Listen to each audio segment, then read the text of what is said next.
இல்ல நாமளே இடம் மாறி போயிடலாம், இல்ல தொழிலையாவது அல்லது தொழிலை செய்யற இடத்தையாவது மாத்திரலாமா? எதுவுமே சரி வர மாட்டேங்குது. இருக்கிற முயற்சியெல்லாம் தாமதம், தடை, காலதாமதமாவே ஆகுது. செய்யற காரியம் பூரா முழுசா அடையாம அப்படியே நிக்குது. எதுவுமே நம்ம நினைச்ச மாதிரி நடைமுறைக்கு வர மாட்டேங்குது. பசங்களுடைய பிள்ளைங்களுடைய எதிர்காலம், அவங்கள பத்தின ஒரு கவலை, அப்பா அம்மா அவங்கள பத்தின ஒரு கவலை, சம்சாரம் ஆரோக்கியம் அவங்களுடைய ஒத்துழைப்பை பத்தின ஒரு கவலை. எதைதான் கவலைப்படுறது? உங்களை பத்தி நீங்க கவலைப்படுறீங்களா? பொழுத போக்குறேன், டைம் பாஸ் பண்றேன்னு சொல்லி தப்பான நபர்களின் ஆலோசனையின் பேர்ல தவறா உடம்பு கெடுத்துக்கிற மாதிரி, மனசை கெடுத்துக்கிற மாதிரி எதையாவது போய் மாட்டிக்க வேணாம். குழப்பத்தில் இருக்கிற தனுசு ராசியை சேர்ந்த சகோதர சகோதரிகளை உங்கள் அனைவருக்கும் எனக்கு பணிவன்பான வணக்கங்கள். என்ன பண்றது? ராசிக்கு 10ல கேது உக்காந்துக்கிச்சு.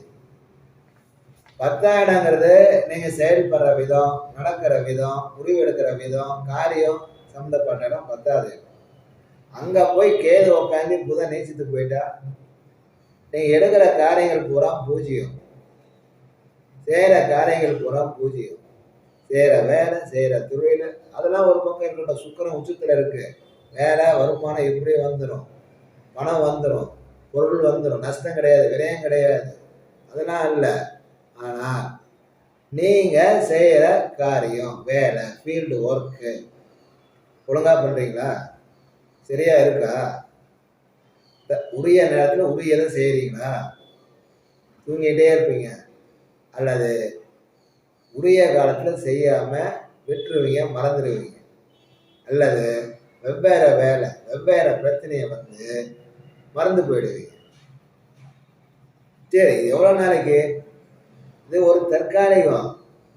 வர மே மாதம் ராகுகேது பயிற்சி வர வரைக்கும் தான் இந்த பிரச்சனை எல்லாம். அதுக்கப்புறம் உங்களுடைய செல்வம், செல்வாக்கு, உங்களுடைய செயல்பாடு, உங்களுடைய முன்னேற்றம் அருமையா இருக்கும். சரியா? ஆனா இந்த மே 29ஆம் தேதிக்குள்ளார நீங்க செய்யற காரியம் உடம்பையும் மனசையும் பாதிக்கும்.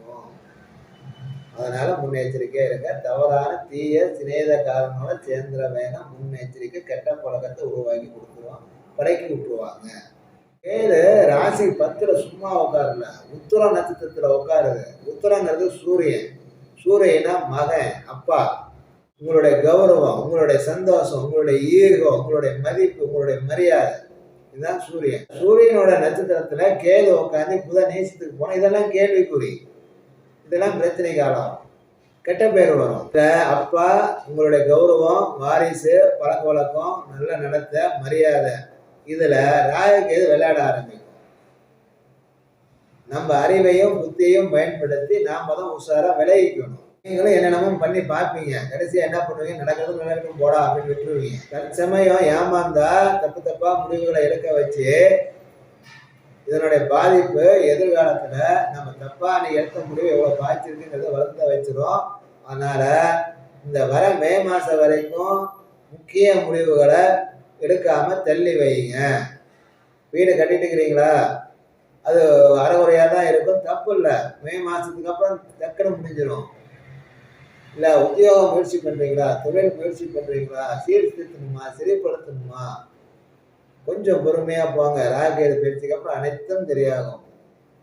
நல்லா இருக்கு. நீங்கள் செய்து வரும் தொழில், உத்தியோகம், வேலை எதுவாயினும் மந்தமாக, அப்படியே சுறுசுறுப்பு இல்லாம மந்தமாக தான் போவோம். அது ஒரு வாரம் 2 வாரத்துல சரியா கவனிக்க விடாம வர வெவ்வேறு பிரச்சனையை கொடுத்து உங்களை அலைய விட்டுட்டு இருக்கோம். இதுவும் ஒரு காரணமா இருக்கும். இது சனி 4ல் இருக்கு இல்லையா? ராசிக்கு 4ல் சனி உட்காந்துக்கிட்டு வெற்றி வேலை, சொந்த பந்தம், அப்படிங்க இவங்க அது இதுன்னு எதையோ உங்களை இழுக்கும், அலைய விடும். நீங்களும் சொல்லிட்டாங்களே செஞ்சு கொடுக்குமேன்னு சொல்லி ஓடுவீங்க. இங்க வேலை கெட்டு போயிட்டு இருக்கும். இதெல்லாம் கொஞ்ச நாளைக்கு தான் நண்பர்களே. ராகுகேது பயிற்சிக்கு அப்புறம் அதெல்லாம் மாறிடுங்க. குடியிருக்கிற ஊர்ல இருந்து 7 கிலோமீட்டர் தூரத்துல தெற்கு இல்லைன்னா மேற்கு இல்லைன்னா தென்மேற்கு பழங்காலத்து அம்மன் கோவில் அல்லது காளி அம்மன் கோவில் கண்டிப்பா இருக்கும். ஞாயிற்றுக்கிழமை தோறும் யமகண்ட நேரத்துல அந்த அம்மன் கோயிலுக்கு சென்று நல்லெண்ணெய் தீபம் ஏற்றி உங்கள் கஷ்டங்களை எல்லாம், உங்கள் குறைகளை எல்லாம், பிள்ளைகளும் தாய் தகப்பனும் கணவன் மனைவி தொழில் வருமானம் சொத்து எதுல உங்களுக்கு மன உளைச்சலும் கவலையும் ஏற்படுதோ அந்த பிரச்சனை தீர சொல்லி ஞாயிற்றுக்கிழமை யமகண்ட நேரம் நல்லெண்ணெய் தீபம் பச்சை கற்பூரம் ஏற்றி வேண்டிக்கிங்க. இப்படியே ஒரு 7 ஞாயிற்றுக்கிழமை தொடர்ச்சியாக வேண்டிக்கிட்டு வாங்க. நிச்சயம் உங்கள் வேண்டுதல் படிச்சிடும், நிறைவேறிடும்.